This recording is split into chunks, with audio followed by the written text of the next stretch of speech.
Welcome to Prepping for the Studio. If you're a musician or musical artist that wants to learn more about what goes on, how to prepare, or how to make the most out of your studio session, you're in the right place.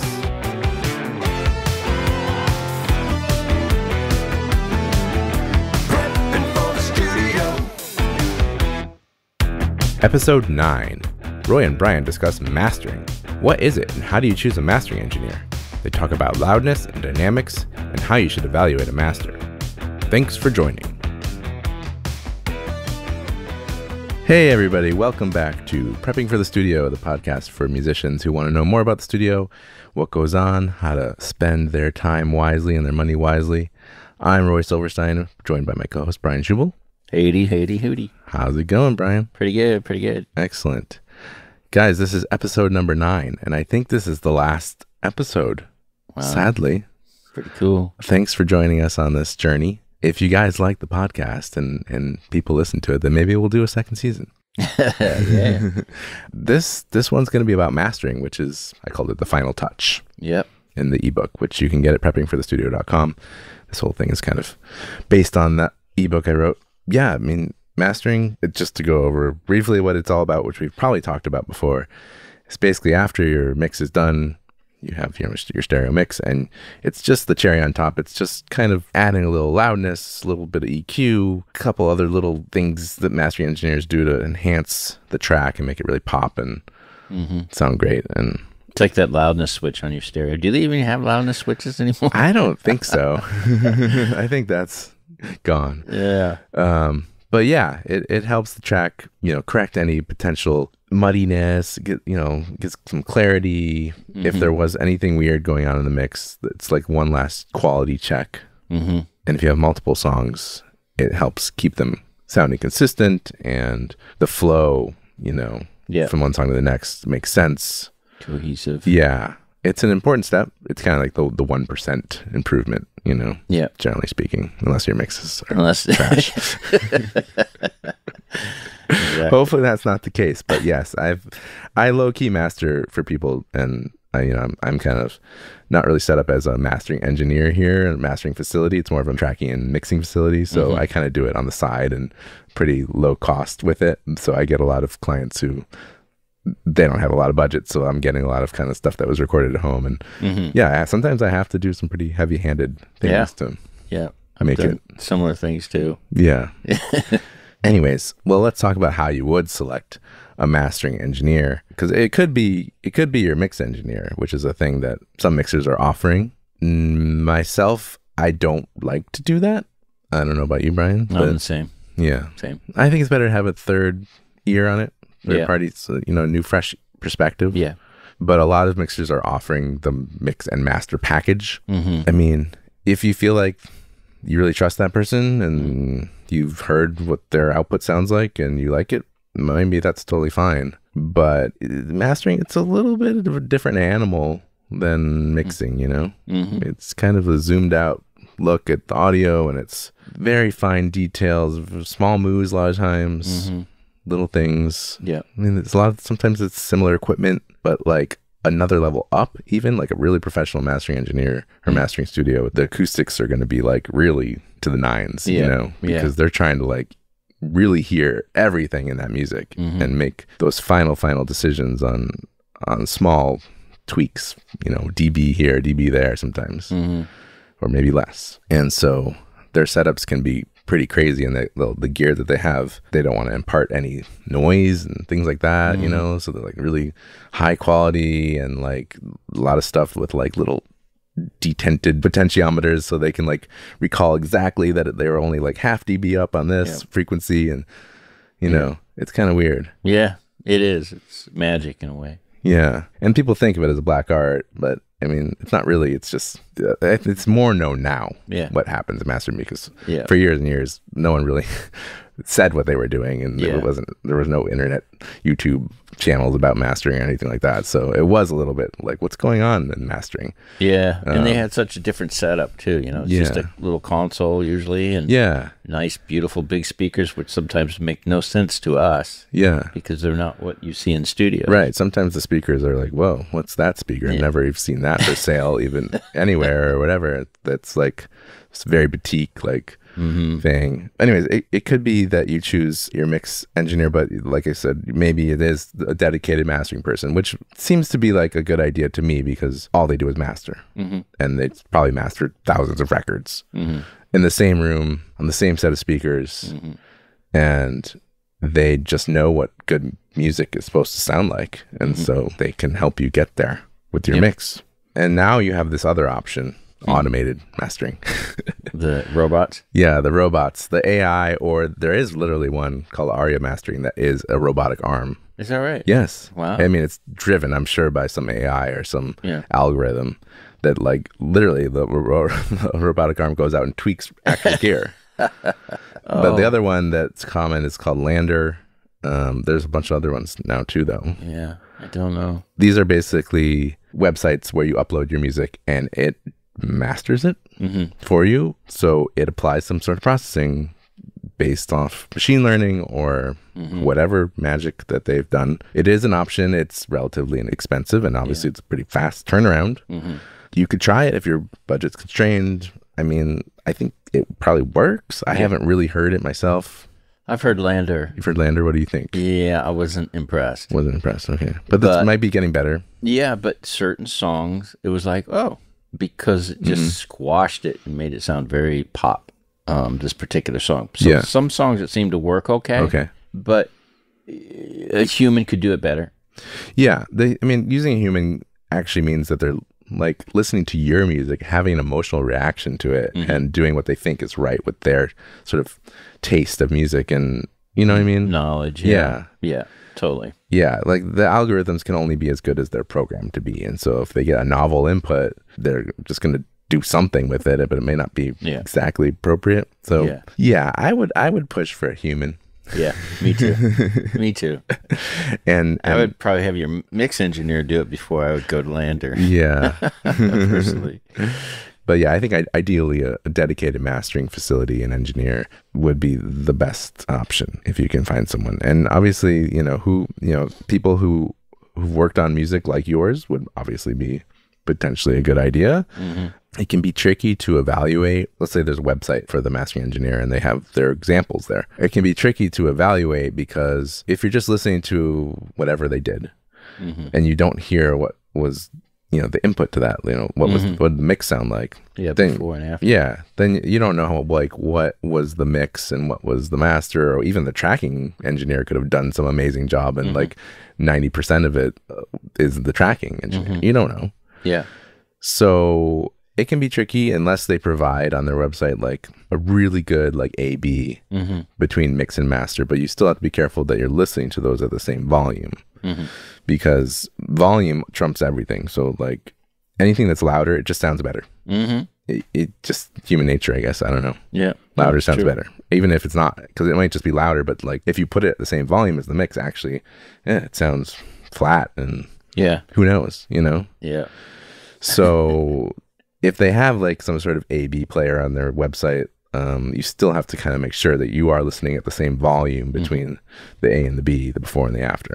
Otherwise, it's unfair, and it's going to sound better because it's usually mastered stuff is louder. It's part of what happens in mastering. You may have to rely more on people and who they've used and reviews and that kind of thing, and what they've mastering engineer has worked on. Yeah. More than like example work, unless there's a really good A/B kind of thing. Yeah.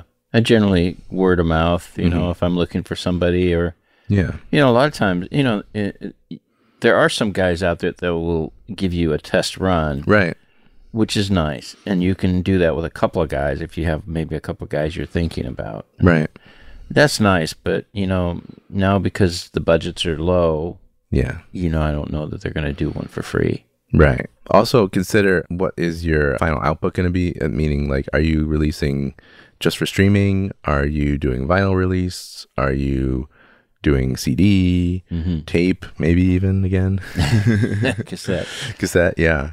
Because there are some differences between how something gets mastered for vinyl versus CD and versus streaming, I think, even to some degree. They could all be the same, but they won't necessarily be optimized, because I know like vinyl has some limitations on like the low end and the high end and how loud things can be, and there's like actual very hard limit on like how long the sides can be, and it's a little bit of a different thing. And if the mastering engineer doesn't really know what they're doing for vinyl, then what gets sent to the pressing plant, they may have to alter it. Yeah, they'll probably alter it. Yeah, and then also spaces between songs. Yeah, spaces between songs. That's when I used to love hearing songs with a crossfade between each other. You could hear one song come out of another, you know? Yeah, that's fun. Which you can't do anymore. Yeah, you can't really do that on streaming, can you? No, I don't know how you would. It would mess it up if someone listened to just one song by itself. Yeah, at least. And I don't know if they put in little tiny gaps between songs. Yeah. Yeah, you can kind of do it on a CD, right? I don't know. Maybe not so easily. I was kind of thinking you couldn't, but I don't know. Yeah, it's tricky. But yeah, so consider what format you're releasing in, and that might influence who you need to work with. Because like I don't do any vinyl mastering. I don't know what I'm doing for that. So when people come to me asking me to do that, I'm just like, no, sorry, I can't. Yeah, can't do it. But other people know. Yeah, like what to do for that. The other thing to think about is like there's what I might call different like philosophies of mastering. So some people are very like low touch, maybe you could call it. They're trying not to do too much. They're trying to preserve the mix basically like as it is, and they're going to do very small moves, make it louder, but what comes out is going to sound very similar to what came in. And other people are a little more heavy-handed. Yep. And they have a sort of sonic stamp that they put on everything that they do, because they use like stuff that's very colored in their mastering chain, and maybe that's what you want. I mean, you gotta think about it. Yeah, what comes out of something like that is going to sound drastically different, possibly, than what went in. Yeah, I go with referrals, and I go with guys I've used. That's kind of, and if there's a budget, then I'll step outside of that. That's usually for me anyway. The budget really tells me, because I like the guys up that I've used for years in LA, and they're expensive, but they're the guys that are amazing for me, and also they will shock you too. Depending on who you go to. Yeah, I mean, sometimes you get a master back, and you're like, yeah. Is it any different? I mean, and you can take that as a compliment as a mix engineer, but to some degree, it's like because the better your mix is, the less the mastering engineer has to do, to the point where they might literally be like, this is perfect. I'm just going to maybe make it a tiny bit louder, and maybe not even that. I mean, maybe you got the loudness perfect, and I mean, it's possible to be like, I'm not even going to touch this one. Right. But there can be other times when maybe you were hoping for a little more, and you just kind of got, it's like, okay, it's mastered, I guess. One of the things also with mastering engineers is you have a little more play if you're doing more than one song. So if you're doing a full record, 10 songs or something, you could probably have more of a chance of having guys do an experiment run, because they know if they get the gig, they're going to have 10 songs to do. Yeah, they might do a couple options for you. I definitely had a mastering engineer recently do that for me on a single, which was nice of him. He did like 4 different passes, and he's using analog gear. That's great. And digital, but we were able to listen to him and be like, okay, be like, option 4. Yeah, that's nice when you can get it. So yeah, the price points can range. I mean, there's some people out there offering really low. I've seen $25 per song, wow. Which I don't know. I would go with someone that low. It sounds like maybe they're just beginning. Yeah. And then it can go up to $300+ per song, Yeah. I don't know what the most expensive guy you've used or gal you've used. Oh, well, Bernie and Doug Sachs back in the Grunman and Howie. I can never remember his last name. Howie. They're all like $300, $400, $500 an hour, and it's like, holy cow. But they go by hour. It's pretty incredible. Not by song. Or by song, yeah. Okay. Yeah. It's pretty incredible. Yeah. So $300, $400, $500 potentially. And it's going to be loud. Yeah. They know how to make it loud, which we will talk about as, whether that's good or bad, but it can get pricey. There's a lot of people who are in like the more $100, $125, $150 range, which isn't too bad, I don't think. Yeah. And they'll do very good work. Obviously, your budget's always part of the decision. Let's talk about, say you choose someone, you need to deliver something to these people, because now you have all these mixes and you have to get them to them, so they're too big to attach to an email. They may have their own upload system. Yeah, like you can upload stuff, or you might have to do like Google Drive, Dropbox, WeTransfer, that kind of thing to send the mixes over. Make sure you're sending the right ones. I think we talked about it on the mixing one, like whatever's the final, like delete anything else that you maybe thought was the final before, because like you don't want to send the wrong final. If you're doing an EP or an album, you want to make sure the order of the songs is well known somehow. You could put it in the track name, like the file name, like start with 01, 02. That can be helpful. Or good. A separate message, you know. Yeah. Because you want to make sure that they have that information. So if they're, especially if you're doing vinyl, which actually has to be basically like one long audio file that they create per side. Oh, wow. I'm pretty sure. Oh, cool. So yeah, that's important to get that right. And then there could be like metadata information that you should feed them. You know, the name of the songs, the name of the album. I mean, on CDs, you can actually like put all that stuff in there. Yeah. So if you're making CDs, there's something called CD text, and there's all kinds of information you can add in there. Right spelling. Yeah. Make sure the spelling's right. So yeah, everything from arranger, composer, genre, all that kind of stuff. For vinyl, I feel like you kind of just have to have that for the liner notes. Yeah, right. Exactly. All that kind of credits and information. For streaming, from my understanding, there's these companies that you kind of use to upload to all the different streaming services. So within that company, whether it's DistroKid or whatever it is, like CD Baby, that's your chance to enter all that metadata. Yeah. Although I've never had to deal with metadata. I always have the company where they're mastering do it. Yeah. Generally. Because I think don't you have to have a license to actually get a metadata number? Oh, well, there's some sort of number thing, yeah. A service or something where you have to be licensed to get it, which I'm not. Yeah. No, I mean, I don't do this metadata stuff for the stuff when I master for people. Yeah. I'm just sort of dealing with the audio, and they take care of that kind of stuff. Yeah. And so I think for CDs, maybe the CD manufacturer that you need to feed all that information. I'm not sure. Yeah. But it's definitely, I mean, it's information you're going to need one way or the other. Yeah. But if you're doing your own release for streaming services, a lot of people are just doing that stuff themselves, right? And so, I mean, all we can do is ask you nicely as engineers to try to credit us. Oh, yeah. There's so much stuff I've done that there's nothing. And it's not always the fault of the artist, because from my understanding, I don't even know if there's always a place to put these pieces of information. Yeah. I know Tidal is able to display a lot of that, but yeah, I'm not sure about Spotify. There's a new app now that is supposed to help find credits. Oh, yeah? What's that? I can't remember what it's called, but I got an email about it recently. Was it Muso? I was checking. Yes, that's it. Okay, yeah. I'm not sure how it works. Right. I found my name in there, and then I found some misspelling names, which unfortunately. Yeah. There's been a lot of companies that have tried to aggregate all this data, but yeah, if you can put in the credits, it would be amazing. Communication is another topic. I mean, always, whether it's tracking, mixing, or mastering, the better your open lines of communication, the better. If you have anything you want to tell the mastering engineer going in, by all means, tell them, hey, this song, like, we weren't happy with this thing. Can you do something about that?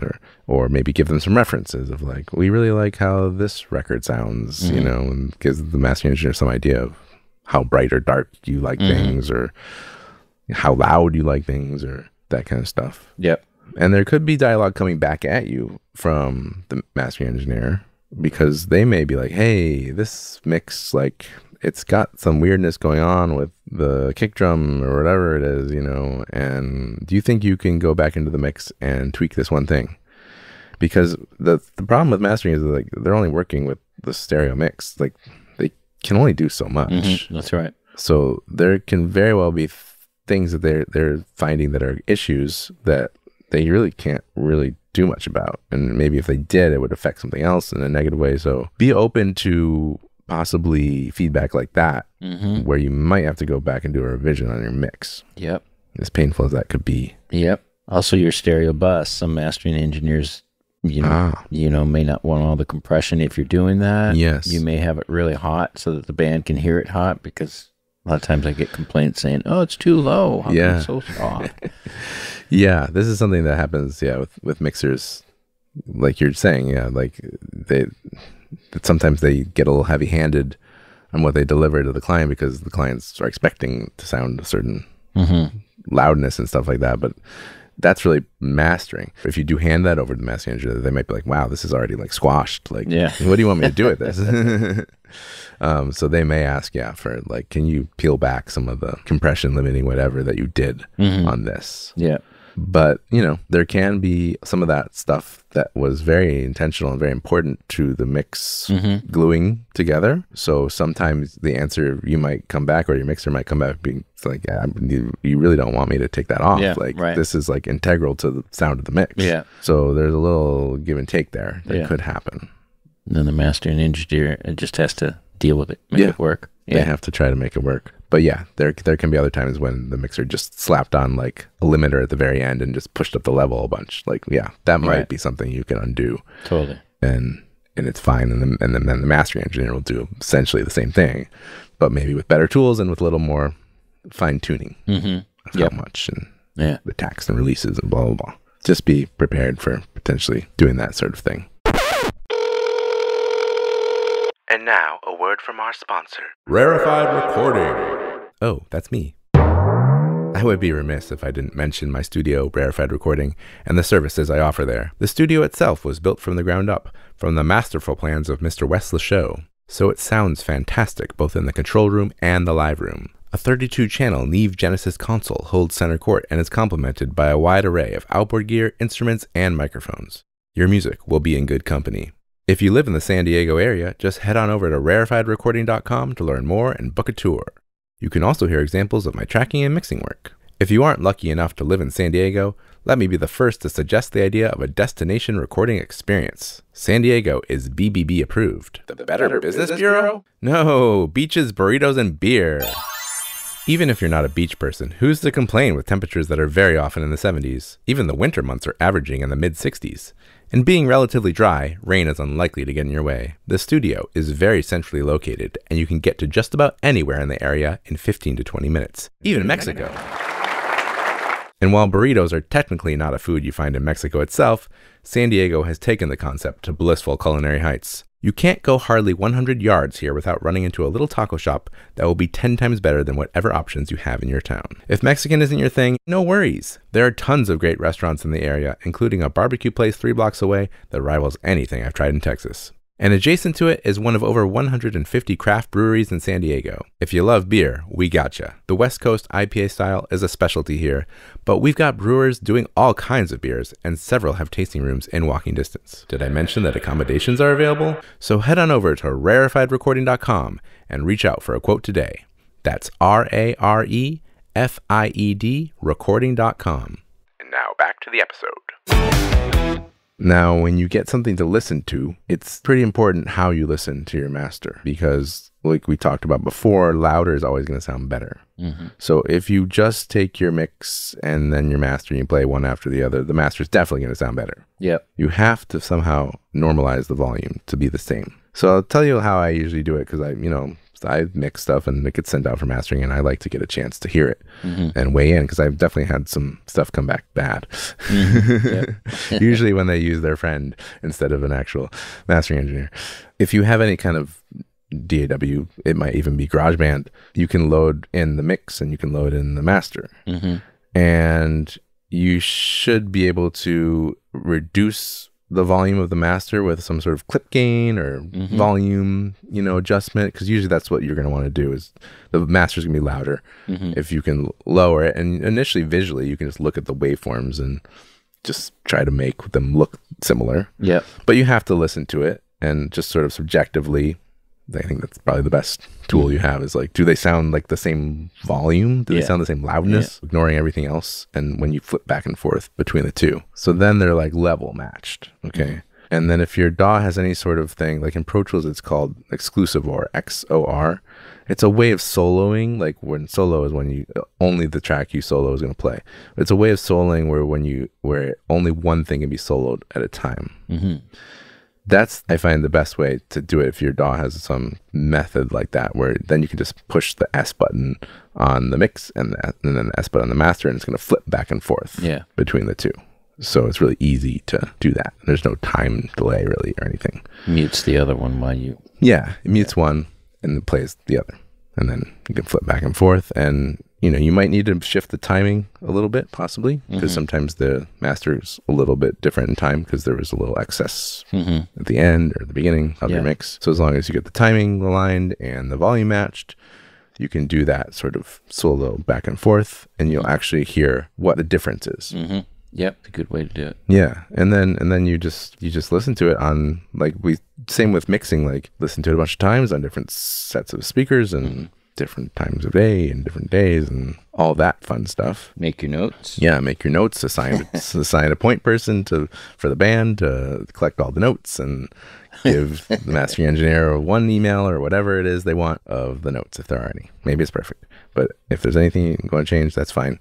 Usually a revision or two is included. You would just, you know, just like with mixing, you give them those notes. And if you have like an album or EP you're listening to, you know, you're going to want to listen to the whole thing and make sure the order's right and make sure the spacing between tracks is how you want it. So that flow is how you want it. That's kind of a lost art these days, since albums have been diminished and a lot of things are just singles. But that was always, like you were saying, like the crossfading and blah, blah, blah. Like if you're listening to a record, like those are small details, but they're important to how it feels as a listener. Experience. Yeah. And then think about also when you have songs that are like, this is a ballad and this is like the crazy rock song, the ballad shouldn't be louder than the crazy rock song. Right. You know what I mean? So check that kind of thing, that it makes sense, like the loudness of things. Like there should be consistency, but also sometimes things should be a little quieter or louder.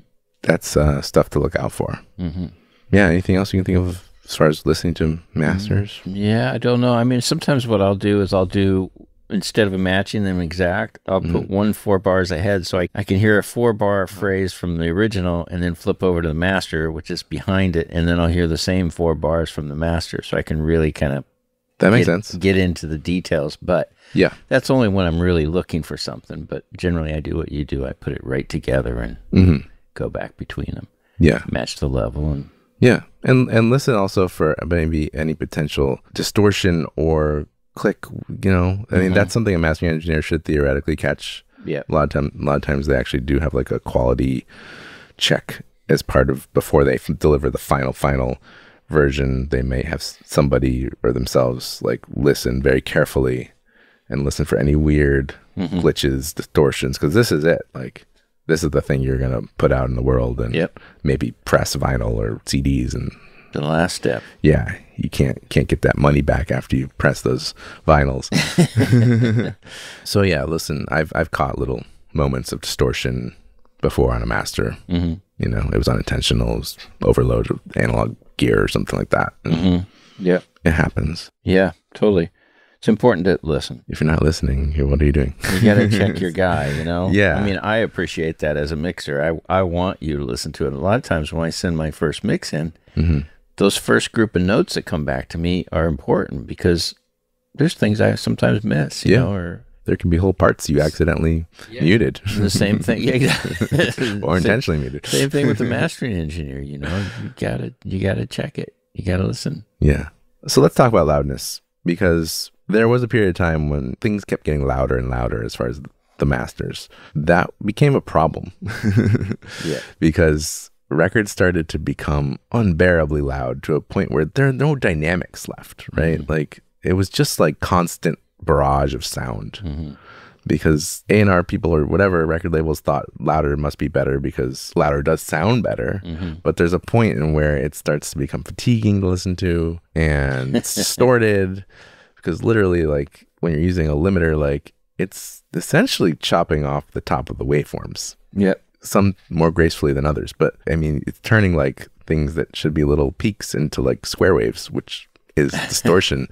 So yeah, it can start to sound distorted. Not really fun to listen to. Takes the life out of it. It can take the life out of a recording. You know, the sort of way a chorus can hit like is lost, because now the verse and the chorus are like the same, you know.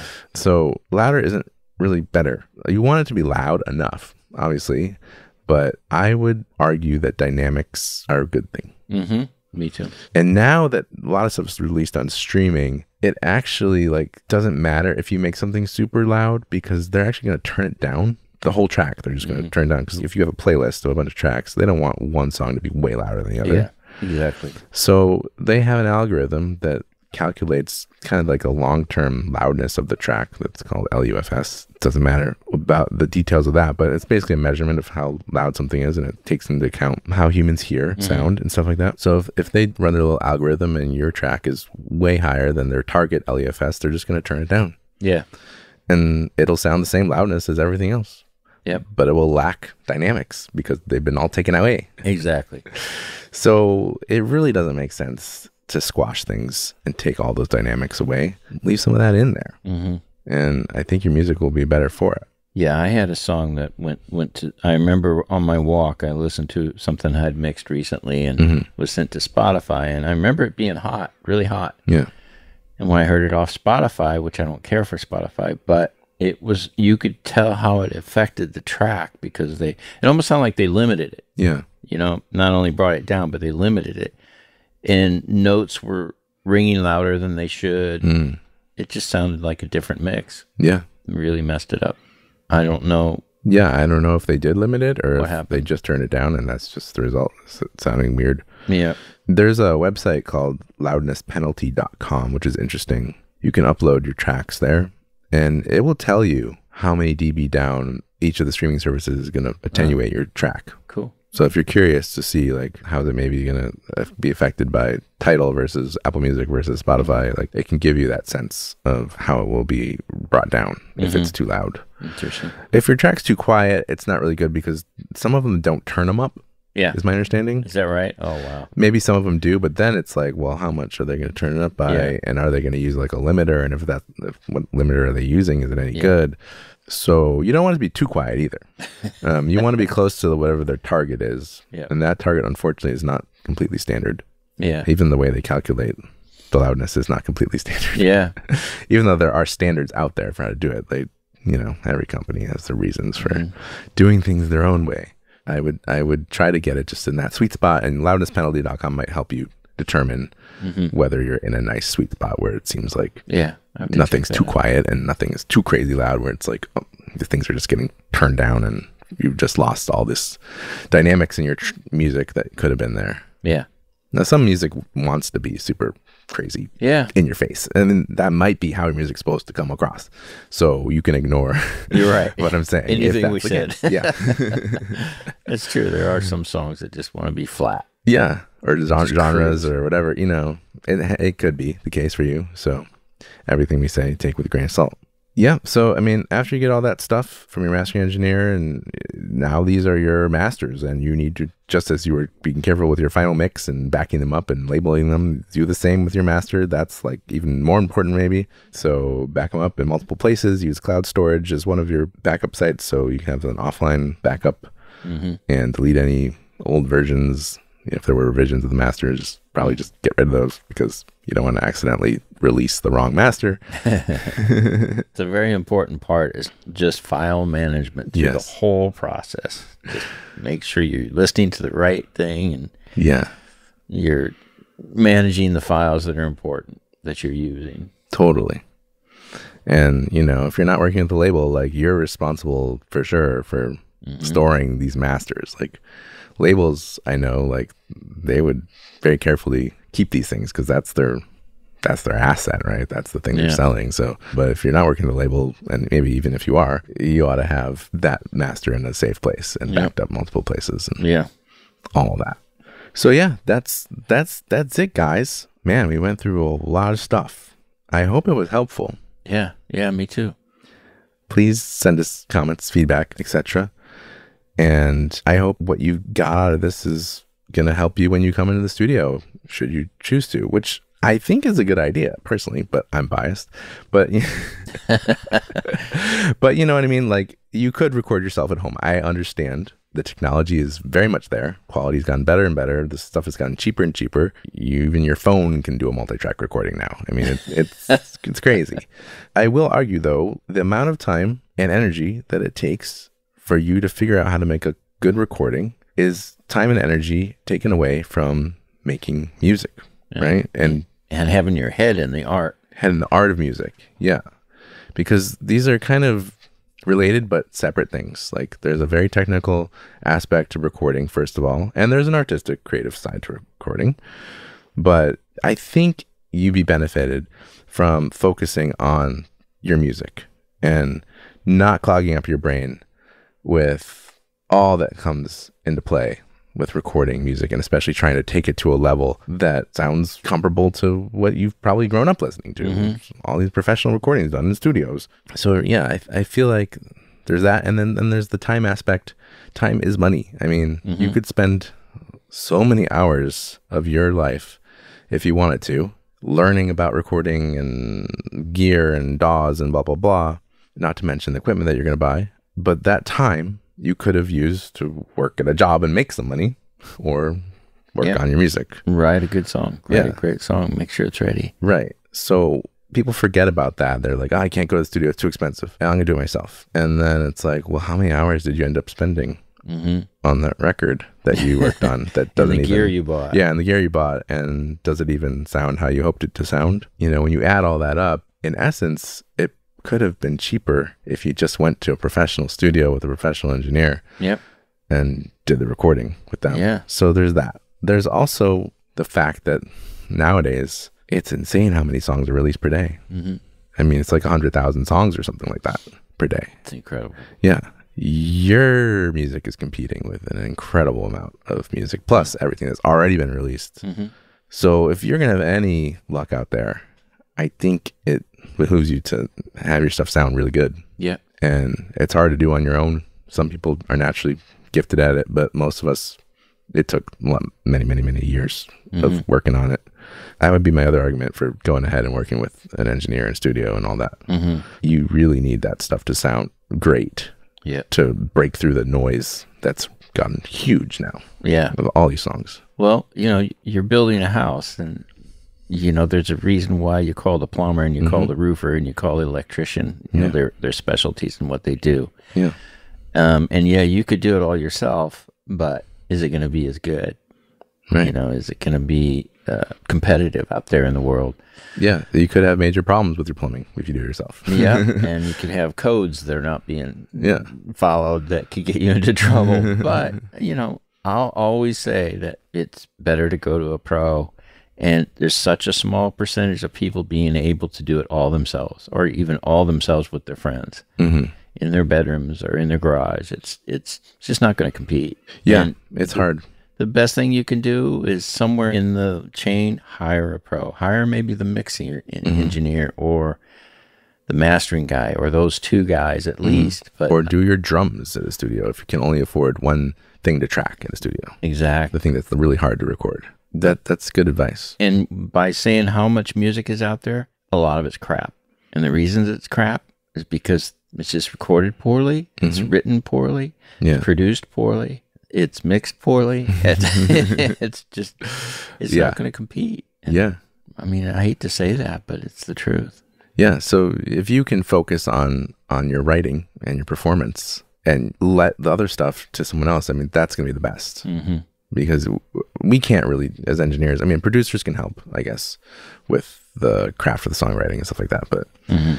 But you really need to have a good song first and foremost, and your performance. Collaborate. Yeah, collaborating is really important. Yeah, and so you can focus on that side of things, and then have professional engineers and mixers and so forth handle that technical thing. If it turns out that you just love this stuff and you want to do it yourself, I get it, man. That's how I did, you know. Yeah. That's where I came from. I came from making my own music, and I just loved recording, and well, here I am now, and this is what I do. So it all makes sense for me to have taken that path. Totally. But not everyone is like that. Yeah. I mean, when Pro Tools came out, I jumped on right away, and I started doing stuff at home. But I never considered it was more fun. Yeah. And learning. And then as slowly Pro Tools became in studios, then it slowly changed over to Pro Tools. And the technology is amazing, and it's hard not to want to do it. Yeah. And I encourage it, but when it comes down to actually recording and what for your, like, this is the thing I'm releasing to the world, and this is representing me and my band or my art, my solo career or whatever, like, that's a little different than I'm just doing this for fun or demo or whatever. Yeah. Like that stuff, do it at home all day long. Yeah. But once you're getting more serious. Yeah, I always say, you know, do your recording at home, listen to it, but always think that that is just your sketch pad. Mm-hmm. But part of your sketch pad could still be used in the studio. You know, if you have a vocal that you can never do again, and it might have some problems with it, you know, technically, you can still use it. You know? It might happen. We talked about that. Yeah, exactly. Yeah, it's part of the demo making process. You never know. So, yeah, we're not saying don't record at home.